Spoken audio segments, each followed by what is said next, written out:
No More Newbie here. In this video I'm going to share with you 12 things you never knew about Sharefactory. And before we get started, some of you already know I have finally got a supporter creator code. So if you would be so kind to put No More Newbie into supporter creator code, it really does help me out. So thank you for that. And if you're new to the channel, please subscribe. If you find this useful, please like and do comment to let me know if any of these points in this video are of use to you. So the first thing we're going to talk about is themes in Sharefactory. There's all these different themes, with many of them you don't realize have different intros and outros and titles and backgrounds and transitions and stickers. All of them have extra ones that you can utilize. So for example, here you've got some screenshots you could use for different things. So different videos you might find different themes more useful, but you've got different overlays, you've got different stickers like these. You may prefer these arrows at the bottom for your thumbnails or for your videos compared to the standard Sharefactory theme. So all of them have different things to offer. So Dreams, for example, have about 10 different tracks, music tracks that you can use.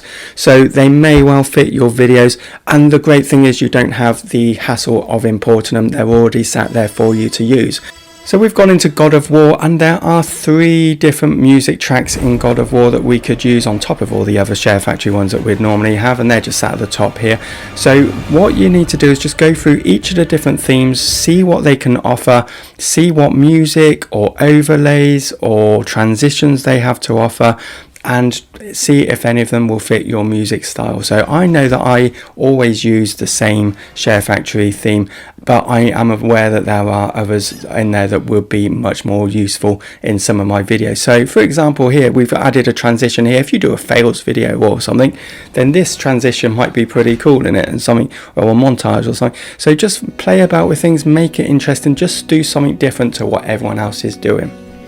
Number 2 on our list is, if you look on your Sharefactory screen at the bottom there, it says L2 to make your screen go full size. So if you push L2, it goes full size, full screen like that, and it really is a small thing that really helps you use when you're making a montage or making your video and you want to see what it's going to look like for a viewer. Hit L2 and it can go full screen. Really does help. Number 3 is, did you know you can make a scrolling lower third text like we've got on the screen here, which is same as a lot of people have on stream. There's a video on it if you want to check out how to do it, because I can't show you in the amount of time we got in this video, and that's the add scrolling text to videos. Really is good, and once you've done it is really useful, so I do recommend checking that out. Number 4 on our list is a really helpful guide to Sharefactory. If you're on your video, you can push the options button on your controller and it takes you to this menu, and click on view help, and it takes you to a page, and at the bottom of that page there is a little home button. If you click on the home button, it takes you to a sort of menu content sort of screen, and it's got around 66 different guides on how to use Sharefactory. So you've got things like editing and importing and choosing colors and editing photos and all sorts of things. So if you get stuck, do check that out. If that doesn't help, then come to me and I will certainly try and help you as well.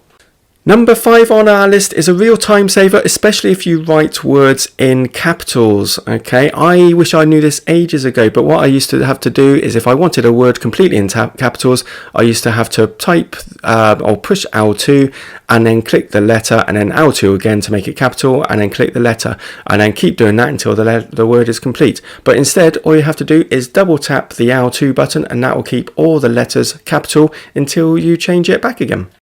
Number 6 and 7 are together on our list. If you're on the text screen and you push the options button, you can go down to view guide, and it gives us not only the caps lock mode option that I've just shown you, where you push the L2 twice, but it also gives you 2 other options, which are speed up text entry and motion sensor. So if we go to speed up your text entry, then there's some methods you can try and use. One of them is just using the touchpad, okay, and the other one is using motion sensor, which is this one here. So click on motion sensor, and you can then use your controller as a motion sensor to move the cursor around the text that you want to hit, and you can just move it, hit the cross button to type in that text. And I've used this quite a bit, and it really does save some time. So the way you get onto it is just by pushing the R3 button down, so the right hand stick, and then that will turn it into a cursor, and you can move it around, click the buttons, and then that will type a lot quicker. If you want to go back to the usual using the D-pad, you just push the D-pad buttons, and now that will move it, take it back to the beginning, how you're used to it being before. Okay, so number 8 on our list is to speed up typing even quicker. You can just put in a USB keyboard and link that into your PS4, and then you can type away using a keyboard, which is even quicker still. Number 9 on our list is around track 2s or commentaries on your videos. Did you know that Sharefactory actually restricts the number of audios or track 2s that you can make to 10? So if you try and make an 11th, it comes up with a message saying please delete previous ones in order to make room for more. Don't do that. What a lot of people do is actually delete a couple and then try and re-record them without making any mistakes. Don't do that. What you can do is go to options on your controller and go to export to gallery, and then share later, close down that project and start a new project, and find the most recent project that you just exported, start that up, and then that resets your audio count. So you just scroll along until you find the end of your last set of audios and start recording again with a new limit of 10. Top tip and really useful, and I do this for nearly all of my videos. Number 10 is a brilliant way round if you want to use music off the internet but don't have a laptop or memory stick. What you can do is use your mobile phone and a decent headset mic, and you can push the cross button to add track 2, go to record audio, and once it starts playing you push the play button on the music next to the headset mic, and that's going to record your music for you. Once you've finished, you push the stop on the music and the recording, and your music will be sat on your video.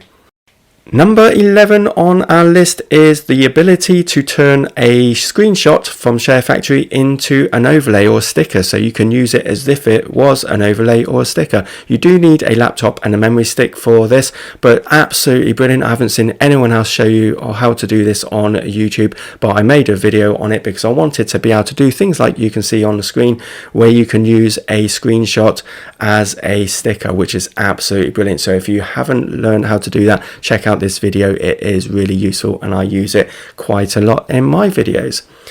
Okay, number 12 finally on our list is the ability to use multiple themes in one video. I get this question quite a lot, saying I've got various videos or various themes that I like stickers on, but I prefer the music on another theme and I want to mix the two. How do I do it?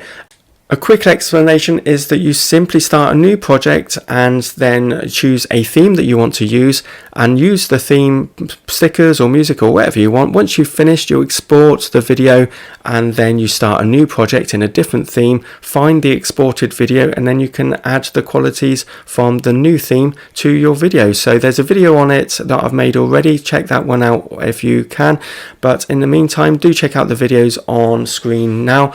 And if you found this useful, please do hit the like and do subscribe if you haven't already. And thanks very much for watching, and bye.